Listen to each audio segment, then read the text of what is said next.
몇 년 전만 해도 외국인 사이에서 한국의 여름은 지옥이다라는 말이 오갈 만큼 한국의 여름철 무더위는 유명했습니다. 한국의 뚜렷한 사계절은 축복이지만 여름만큼은 피해야 한다는 의견이 지배적이었는데요. 미국 최대 온라인 커뮤니티 레딧을 잠시만 살펴봐도 요즘 사정은 많이 달라졌다는 걸 알 수 있습니다. 최근 유럽과 미국을 휩쓸고 있는 극단적 폭염, 어느 때보다 훨씬 심각한 상황입니다. 원인으로 블로킹 현상이 지목되고 있는데요. 영어로 막다, 차단하다라는 뜻의 블로킹이라는 영어 단어 뜻과 같이 블로킹 현상이란 대기의 흐름이 꽉 막혀 움직이지 않는 상태를 뜻하죠. 사실 유럽의 폭염은 우리 귀에도 몇 년 전부터 자주 들리던 이야기로 전혀 의외의 일은 아닙니다. 문제는 과거 폭염의 피해를 덜 입었던 나라마저 이번에는 포함되어 있다는 사실인데요. 대표적인 예가 바로 영국입니다. 영국의 경우 평년 여름 기온이 20도에서 25도 수준으로 한국인으로서는 상상할 수 없는 서늘한 날씨가 여름 내내 지속됩니다.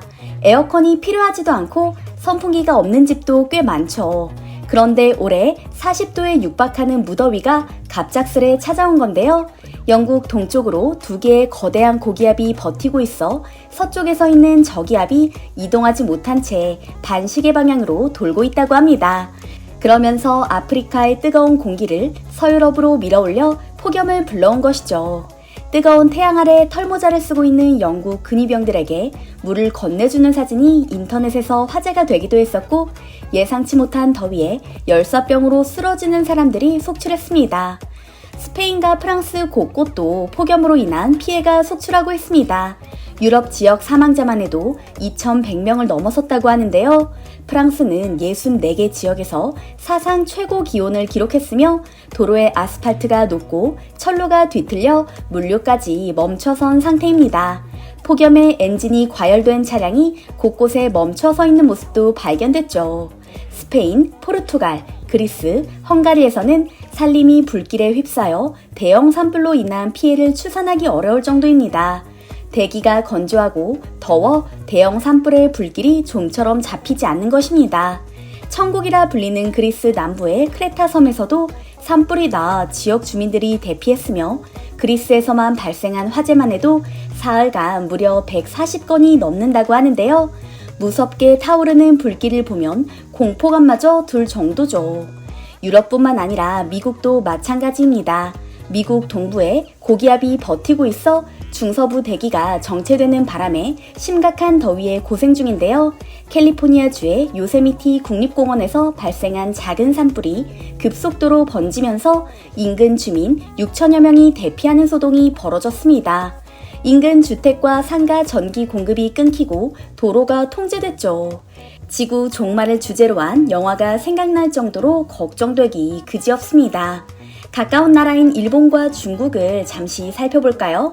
우리와 달리 일본은 6월부터 지금까지 기온이 35도 이상으로 열사병 환자가 속출하고 있으며 중간중간 기함할 정도의 기상이변이 있었습니다. 쨍쨍 맑은 날에 우박이 떨어진다거나 도심 한가운데서 회오리 바람이 이는 등 눈으로 보면서도 믿을 수 없을 정도로 특이한 현상이 벌어졌죠. 더위에 습기에 숨조차 쉬기 어렵지만 에어컨을 켜거나 선풍기를 틀기도 부담스럽습니다. 일본의 전기 및 가스 등은 일찍이 민영화가 돼 조금만 사용해도 심각할 정도의 요금이 청구되기 때문이죠. 중국도 마찬가지입니다. 베이징을 비롯한 중국 각 도시의 온도는 40도를 넘나들고 있는데요. 가만히 있던 길거리에 가로수가 불이 붙는 경우까지 있었으며 택시 기사들이 에어컨을 끄고 있다가 승객이 타면 에어컨을 틀 경우 추가 요금을 내야 한다고 주장하는 황당한 일까지 잇따르고 있습니다. 전력난으로 인해 도시 곳곳에서 정전이 됐고요. 물론 한국도 장기간 열돔에 갇혀 고생한 적이 있습니다. 2018년 당시 33도가 넘는 폭염 일수가 평년의 3배가량인 31일에 달했으며 온열 질환자가 4,500명 이상, 더위로 인한 사망자도 160명이나 됐죠. 우리나라에서도 거대한 블로킹 현상이 나타나고 있긴 합니다. 그러나 그 양상이 다른 나라와 사뭇 다릅니다. 거대한 고기압이 한반도 위쪽에 자리 잡아 장마전선과 북태평양 고기압이 올라오지 못하게 막고 있는 것인데요.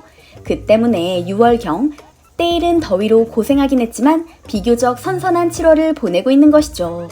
우박이 쏟아지고 허리케인이 도심을 강타하는 다른 곳과 달리 귀여운 기상 이변 현상도 관찰되고 있습니다. 바로 부산 금정구에서 관찰된 조각구름이 비를 뿌리는 현상이었는데요. 양팔 너비 정도의 아주 좁은 지역에만 비가 내려 많은 네티즌을 깜짝 놀라게 했죠. 이런저런 소식을 들은 외국인들은 너나 할 것 없이 한국 여행을 꿈꾸고 있습니다. 올여름 최고의 휴가지를 추천해줘라는 레딧 글을 보면 이런 트렌드를 한눈에 파악할 수 있습니다. 댓글 중 많은 수가 한국의 서울과 부산을 추천하고 있거든요. 그런데 한국을 추천하는 이유가 예년과 사뭇 다릅니다. 과거에는 어디서든 에어컨 바람을 쐴 수 있고 빙수와 냉면을 비롯한 여름 음식을 맛볼 수 있기에 휴가지로 선택했다면 올해는 신선한 날씨를 즐길 수 있어서라는 대답이 눈에 띄었기 때문입니다. 특히 일본, 중국과 비교해 코로나19에서도 안전하며 사람들도 친절하다라는 의견이 지배적이었는데요. 최근 한국에 입국해 10일가량 한국 여행을 즐기다 스페인으로 돌아갔다는 한 스페인 남성도 댓글을 달았습니다. 한국 날씨가 서늘할 거라 예상한 건 아니었다. 한국의 여름은 무척 덥다고 해서 나름 각오를 했는데 생각보다 날씨가 덥지도 않고 환상적이었다. 서울은 무척 깨끗하고 안전했으며 많은 한국인들이 여행 중간중간 도와줘서 어려움 없이 여행을 마쳤다. 아쉬운 점은 스페인으로 돌아오자마자 지옥을 경험 중이라는 것이다. 좀 더 늦게 휴가를 갔어야 했다라고요. 다른 외국인들의 서울 여행기도 줄을 잇고 있는데요. 4천만 구독자를 보유한 멕시코의 여행 전문 유튜버 루이지토마저 수많은 선택지를 제쳐두고 한국을 택해 이목을 끌었습니다. 그는 서울 곳곳을 누비며 한국의 여름 날씨에 경탄한 것은 물론이고 한식과 다양한 문화체험을 담은 영상을 올렸는데요. 특히 곳곳에 구축된 IT 첨단 시스템과 놀랄만큼 발전한 도심에 감탄을 표했습니다. 루이지토는 전 세계 다양한 나라를 가봤지만 이렇게 편리하고 깨끗한 도시는 드물었다고 말하며 솔직히 질투가 날 정도다. 미래 도시의 청사진이 서울에 있다는 발언마저 했는데요. 이 영상을 본 많은 외국인들은 자신이 사는 곳은 폭염에 산불에 정전으로 지옥 같은데 한국은 다른 세상인 것 같다며 한숨을 내쉬었죠. 내년에는 꼭 한국으로 여름 휴가를 가겠다고 다짐하는 이들도 많았습니다. 한편 이런 블로킹 현상이 자주 나타나는 이유는 기후변화 때문이라고 합니다. 지구온난화로 극지역과 중위도의 기온 차이가 줄었고 찬 공기와 뜨거운 공기를 섞어주는 제트기류가 약해졌기 때문인데요. 인간의 환경 파괴에 대한 자연의 역습인 셈입니다. 다행히 올해는 큰 피해가 없었지만 만약을 위해 만반의 준비를 할 필요는 있는 것 같습니다. 또한 환경 오염을 줄일 방법을 모두가 고심해야 할 것 같은데요. 저는 플라스틱 사용 줄이기와 같은 작은 일부터 실천을 이어가려고 합니다. 여러분께서는 어떻게 생각하시나요?